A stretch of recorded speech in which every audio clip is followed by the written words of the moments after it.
Қайырлы күн, құрметті көрермендер. Бар болғаны 15 минутта кешкі асты жасайтын боламыз. Ең алдымен қазанымызға сұйық майымызды құйып, жақсылап қыздырып аламыз. Қызып тұрған майдың үстіне пиязымызды салып, жұмсарғанға дейін қуырып аламыз. Пиязды 2-3 минутта жақсылап қуырамыз және оның үстіне туралған қызанақ саламыз.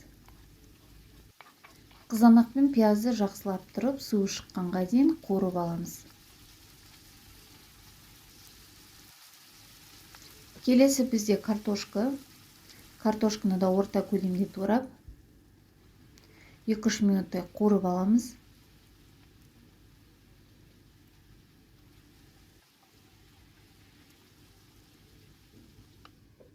Міне біздің картошкаларымыз жақсылап қуырылды. Міндетті түрде тұз саламыз. Және жақсылап араластырып, салқын су құямыз, 1 стакан. Қазанымыздың қақпағын жауып, салқын суымызды қайнатып аламыз. Суымыз бір қайнап шықты. Осындай жылқының тушенкасын саласыздар. Тушенканы салып, өте көп қайнатпаймыз. 1-2 минут қана қайнатамыз.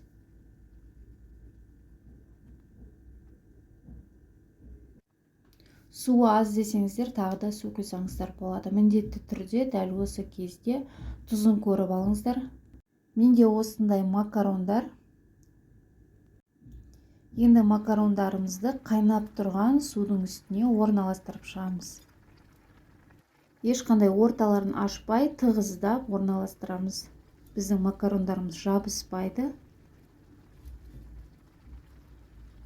Енді қатты отта 2-3 минуттай қайнатып аламыз. Суы аз болса, міндетті түрде су құйыңыздар. Қазанымыздың қақпағын жауып, 2-3 минут қатты отта қайнатып аламыз.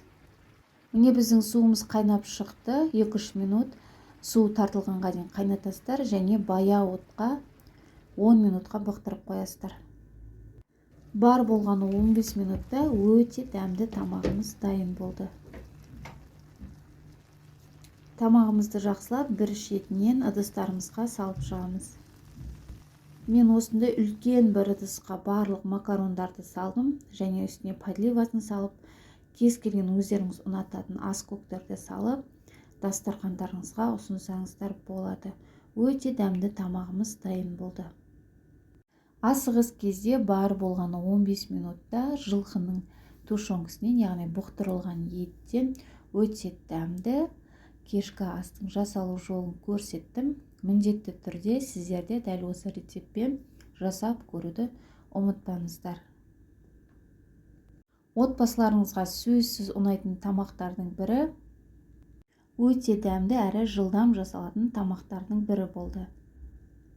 Құрметті көрермендер, менің каналымды міндетті түрде қолдап кетулеріңізді сұраймын. Менің каналыма тіркелмеген болсаңыздар, тіркеліп, лайк басып, комментарий жазуды ұмытпаңыздар. Барлықтарыңызға ас болсын.